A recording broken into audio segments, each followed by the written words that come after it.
spicy miso ramen that you can make in 20 minutes or so. The Japanese fermentation gods have blessed us with the cheat code that is miso, which means that we can make an incredible ramen without meats that you'll be down in by the bowl. The broth takes only 10 minutes to make, and depending on how many toppings you decide to make, you're looking at a cook time of around 20 to 30 minutes. I've had a lot of plant-based ramen in my life, and one of the things that always pisses me off a little bit is that the carefully slow roasted pork often is replaced by some unseasoned cubes of tofu. Therefore, I started making my own, and it is so worth it because now I can top it with some crispy spicy tofu and seasonal greens instead. It is relatively easy, so if you follow along, you can do it too.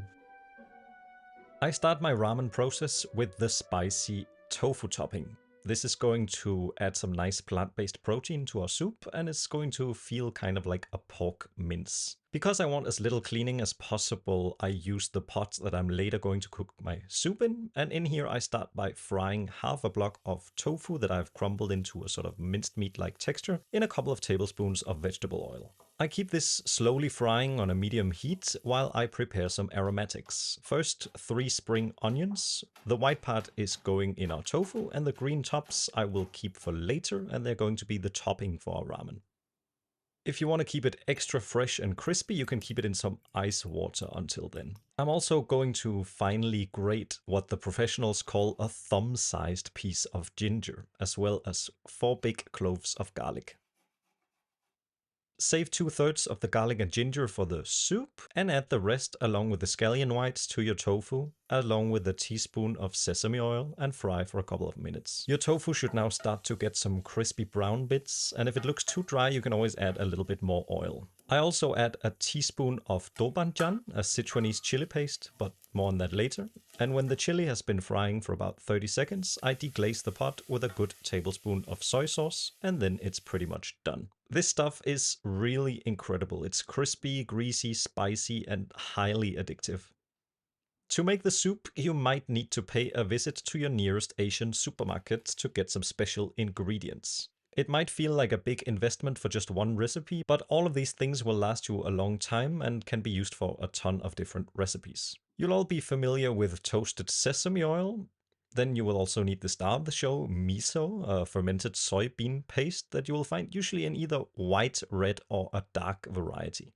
I prefer red miso for ramen, but you can use any of them or a mixture, it doesn't matter too much. The miso is going to add both saltiness and umami, as well as be thickening our broth a little bit. Then you should also look for some instant dashi powder. Dashi is a family of Japanese stocks made from kombu kelp, a type of seaweed that has this very MSG salty flavor, and sometimes they'll also have katsuboshi in there, which is dried and fermented tuna that has been shaven into little flakes.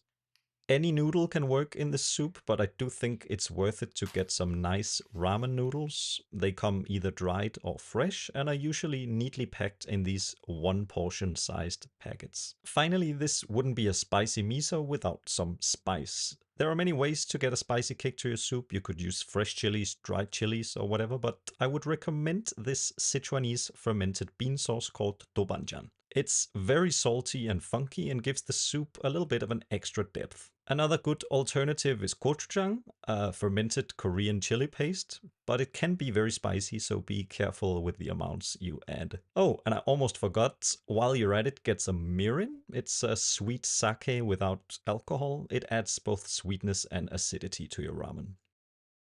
To make enough soup for 2 big bowls of ramen, I get the pot in which I fried the tofu and add some neutral oil, a teaspoon of sesame oil, and the rest of the grated ginger and garlic. Fry it on a medium heat for 1 to 2 minutes and then add a big teaspoon of Toban djan. If you want it spicier, go crazy, my friend, but since you'll be slurping up almost half a liter of this broth, I don't want it to be too spicy. After another minute or so, add the miso along with a tablespoon each of mirin and soy sauce, as well as 750 milliliters of water. Bring it to a boil and add in your instant dashi. These little packets are made for 750 milliliters of stock, but some brands might have a different ratio, so take a look at the suggested amounts on your packet and use whatever it suggests. To make the broth extra creamy, I also like to add 150 milliliters of plant-based milk. This is going to thicken the soup a little bit and also make it very rich. I'm using oat milk here, but soy would also work. And if you don't want to add milk, then just add another 150 milliliters of water instead. And that's actually it. It feels a bit like a cheat code, but miso and dashi have so much flavor in them that you don't really need to do much more. It's just delicious in itself. You could just boil the noodles and have the ramen as is, soup, noodles, maybe the tofu topping, and that would be a lovely meal. However, part of the joy of making ramen is also making and stacking a beautiful bowl with a lot of toppings.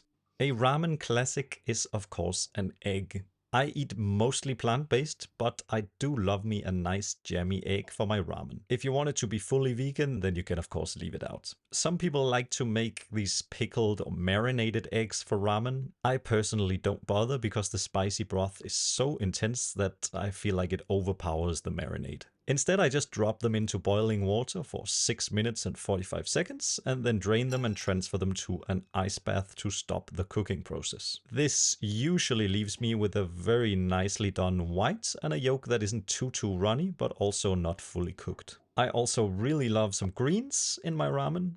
A lot of people use bok choy, but I suggest you have a look at what's locally available to you.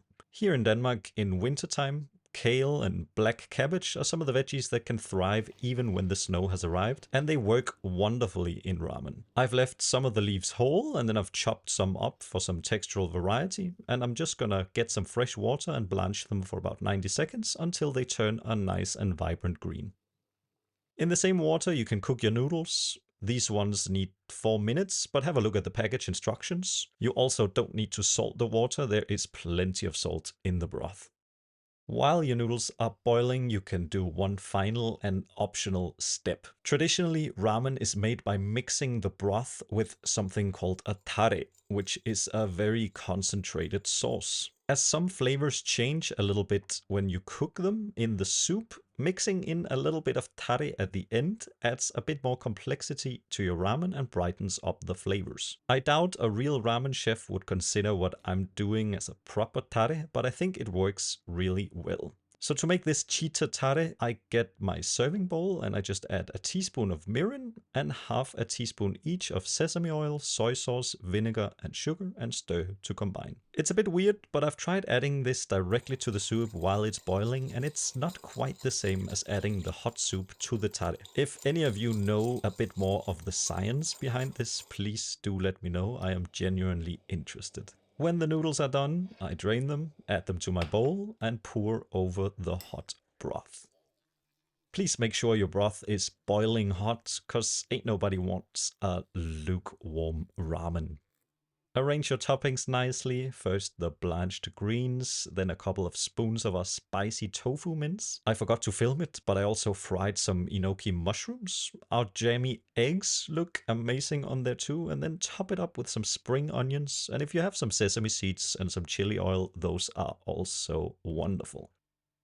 And that right there to me is a beautiful bowl of ramen. And it really hasn't taken me a lot of time. The first time you make it, it might take you half an hour, but once you get more comfortable with it, you can honestly do this in less than 20 minutes, and it has no business being this delicious. As the crispy tofu mince mixes with the creamy soup and you get a little bit of the cabbage here and there, it really all comes together beautifully. There is of course a lot of salt in this dish, but other than that, it is actually a relatively balanced and healthy meal. And if you want to, you could add even more cabbage for some extra green points. And then another funny thing about ramen is that you can experiment a lot with the toppings. In the north of Japan, you will often find sweet corn in miso ramen, and sometimes even a knob of butter that will sort of melt into the broth. And I really don't believe that you have to stick with traditions for this kind of thing. I mean, all food comes out of mixing cultures and ideas and whatever, so have some fun with it. Try and find whatever is good locally to you, what is seasonal, whatever you like, and enjoy.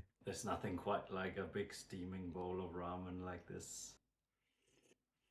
Let's see how the noodles go.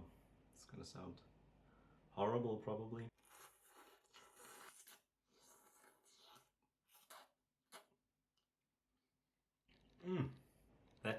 It's some good shit.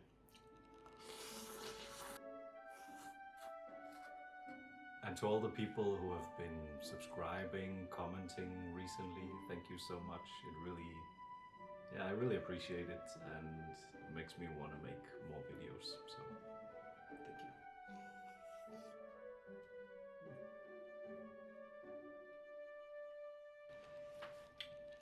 thank you. Damn.